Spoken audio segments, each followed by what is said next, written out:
BJP ছেড়ে তৃণমূলে যোগদানের পর ব্যান্ড বাজিয়ে তৃণমূল কর্মী সমর্থকদের সাথে নিয়ে বারোকোদালি 2 নং গ্রাম পঞ্চায়েত কার্যালয়ে প্রবেশ করলেন সদ্য তৃণমূল কংগ্রেসে যোগদান করা প্রধান বাবলু বর্মন।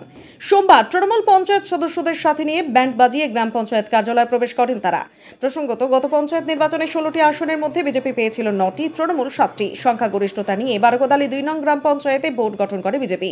কিন্তু লোকসভা নির্বাচনের ফলাফল ঘোষণা হতেই দল বদলের পালা যেন অব্যাহত। ইতিমধ্যেই গ্রাম পঞ্চায়েতের প্রধান বাবলু বর্মন তৃণমূল কংগ্রেসে যোগদান করায় আনন্দ উচ্ছ্বাসের মধ্য দিয়ে গ্রাম পঞ্চায়েত কার্যালয়ে প্রবেশ করেন। সেখানে উপস্থিত ছিলেন তুফানগঞ্জ 2 নম্বর ব্লক তৃণমূল কংগ্রেস সভাপতি চৈতি বর্মন বড়ুয়া, ব্লক সহসভাপতি নিরঞ্জন সরকার সহ অন্যান্য তৃণমূল কংগ্রেস নেতৃত্ব। এই বিষয়ে গ্রাম পঞ্চায়েত প্রধান বাবলু বর্মন বলেন, আজ থেকে তৃণমূল দ্বারা পরিচালিত হবে এই গ্রাম পঞ্চায়েতটি। আজকের থেকে কি কাজকর্ম চালু হলো? অবশ্যই। কতটা আনন্দ হচ্ছে?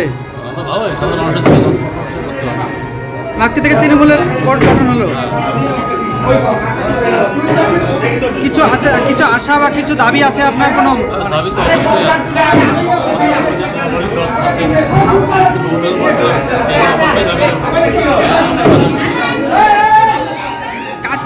কাজকর্ম ভালো, মানুষের কাজ করতে চান?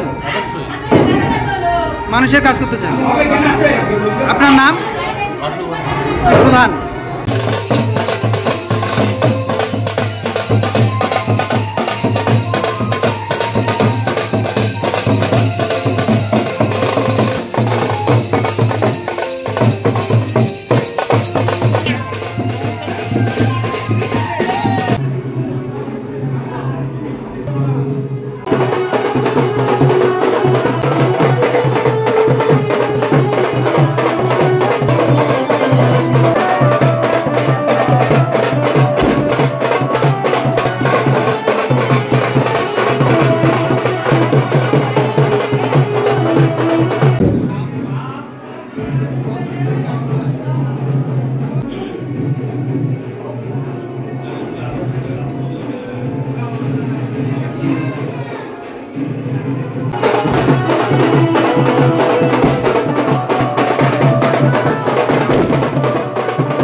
কোচবিহার নিউ রাধা অপটিক্যালে মোবাইল কিনলেই পাচ্ছেন আকর্ষণীয় উপহার। প্রতিটা মোবাইলের সঙ্গেই পাচ্ছেন ইয়ারবাড, নেটব্যান্ড, স্মার্ট ওয়াচ সহ আরও অনেক কিছু। এছাড়াও পুরনো মোবাইল দিয়ে নতুন মোবাইল নেওয়ার এক্সচেঞ্জ অফার, পাচ্ছেন ফিনান্সের সুবিধা, আরও অনেক কিছু। তাই আর দেরি না করে চলে আসুন কোচবিহার নিউ রাধা অপটিক্যালে। ঠিকানা কোচবিহার RN রোড, যোগাযোগ নম্বর 9593936029।